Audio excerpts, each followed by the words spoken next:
SC ST OBC और फिर हमें संवैधानिक अधिकार दिया। तो जिनको भी लगता है कि वो धर्म के अनुयायी नहीं है, अगर जो पढ़ेगा लिखेगा वो खुद ब खुद अपने आप को मूल निवासी कहेगा, चाहे वो SC हो, ST हो, OBC हो, अल्पसंख्यक हो, या फिर वो इस देश का किसान हो, खत्रिय हो, क्षत्रिय हो, हम सब इस देश के मूल निवासी हैं। लेकिन मैं इतिहास में नहीं जाना चाहता। ये तो भारत का स्वर्णिम इतिहास था, ये तो भारत का इतिहास था जिस पर आप दुनिया गर्व करती है। आज भारत के प्रधानमंत्री, राष्ट्रपति जब बाहर जाते हैं तो क्या कहते हैं कि मैं बुद्ध की धरती से आया हूं। आज भी थाईलैंड में थे, तथागत बुद्ध के बुद्ध विहार में गए थे। सम्राट अशोक का देश है। लेकिन सोचिए, कुछ जो हुआ पीछे हम लोग भूल गए। हमें किसी से बदला नहीं लेना है, हमें किसी से नफरत नहीं है। हम बुद्ध को मानने वाले हैं, बाबा साहब को मानने वाले हैं। हम सब भाईचारा चाहते हैं। हम तो पशु पर, कौन पालता है गाय, कौन पालता है मवेशी, कौन पालता है, खेती कौन करता है, हम सब लोग करते हैं, मेहनत कश लोग। बाबा साहब ने पूरे इतिहास को पढ़ा और जब संविधान बनाने की बारी आई तो उन्होंने कल्पना की कि भारत में जाति धर्म के आधार पर जो भेदभाव है उसको संविधान के जरिए खत्म किया जाएगा। और उन्होंने कहा, भारत के संविधान में प्रावधान किया तो सबको अपनी पूजा और अर्चना की आजादी होगी। बस कोई किसी के भावनाओं को आहत नहीं करेगा। लेकिन क्या हो रहा है आज? जो इस देश के मूल निवासी हैं, जो इस देश की बहुसंख्यक आबादी है, वो आज अपनी उपासना को नहीं जान रहा है। आप बताइए, बहुत लोग हैं जो धर्म से उनको हिंदू कहा जा रहा है? क्या उनको पूजा उपासना की उपाधि है? आज जाति विशेष के लोग हिंदू धर्म के मंदिरों पर कब्जा किए हुए बैठे हैं। आप ट्रस्टी नहीं हो सकते हैं, पुजारी नहीं हो सकते हैं, फिर भी हमें कोई आपत्ति नहीं है।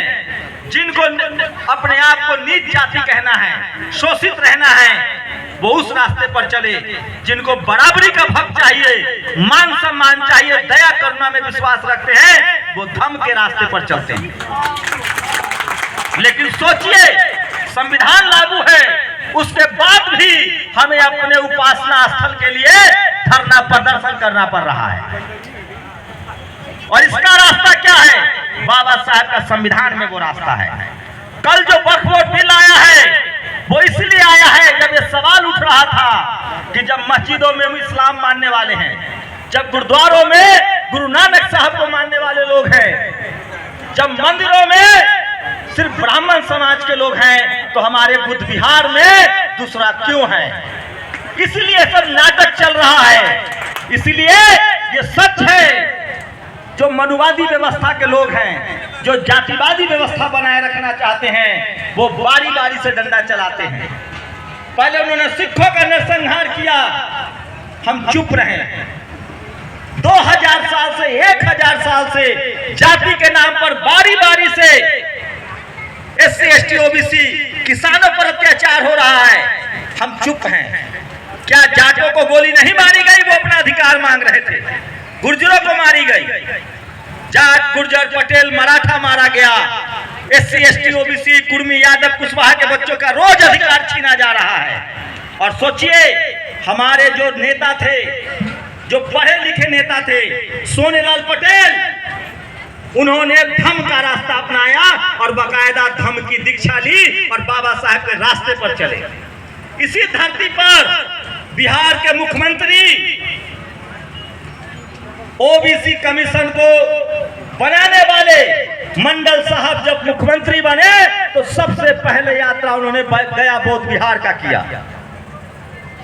तो मैं कह रहा हूं, आज जो हमारे कुछ नेता हैं, उनको अपना इतिहास भूगोल नहीं पता है, क्योंकि वो अपने विरासत के दम पर संसद में आए हैं। अगर सड़क के दम पर आते तो वो अपना इतिहास भी जानते। लेकिन कुछ है जो संसद में भी आवाज उठा रहे हैं, कुछ है जो विधानसभा में भी आवाज उठा रहे हैं, और जो लोग भी इस राय में हमारी आवाज उठा रहे हैं, उन सबका स्वागत है। कल हमें किसी पार्टी से मतलब नहीं है, कल उपेंद्र कुशवाहा ने कहा है जो शाक्य वंश के हैं, मैं इसलिए कह रहा हूं, जब जड़ खोदा जाएगा तो हम सब शाक्य हैं, कोली है, खत्तिय है और नंद वंश के लोग हैं और हमारा धरती है ये। हम लोग बराबरी चाहते हैं। आज क्या हो रहा है, ये बीटी एक्ट आया, अगर हमारे नेता सचेत होते तो एक कबका हट जाता, लेकिन जो भाई साहब बोल के गए हैं, हमें राजनीतिक रूप से भी सचेत होना पड़ेगा और वोट का डर दिखाएंगे तभी ये हम पर कार्रवाई करेंगे। इनको लगता है कि ये बुद्धिस्ट हैं, ये इनके विरोध में हिंदू खड़ा हो जाएगा, कोई नहीं खड़ा होगा।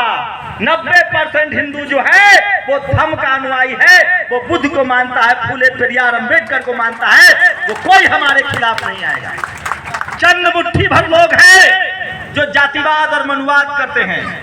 और जान लीजिए, सिर्फ ये हमारे बुद्ध विहार का मामला नहीं है, हमारे बच्चों के साथ ऐसे ही सोच के लोग स्कूल कॉलेज में भी भेदभाव करते हैं, नौकरियों में भेदभाव करते हैं, जाति के नाम पर गांव ग्राम में भेदभाव करते हैं। ये मुट्ठी भर मनुवादी हैं और इनसे लड़ने का एक ही रास्ता है कि हम सब लोग संवैधानिक तरीके से अपनी बात को जब कहेंगे, बोलेंगे, लिखेंगे तो हमें मताधिकार भी मिलेगा और बुद्ध विहार भी बनेगा।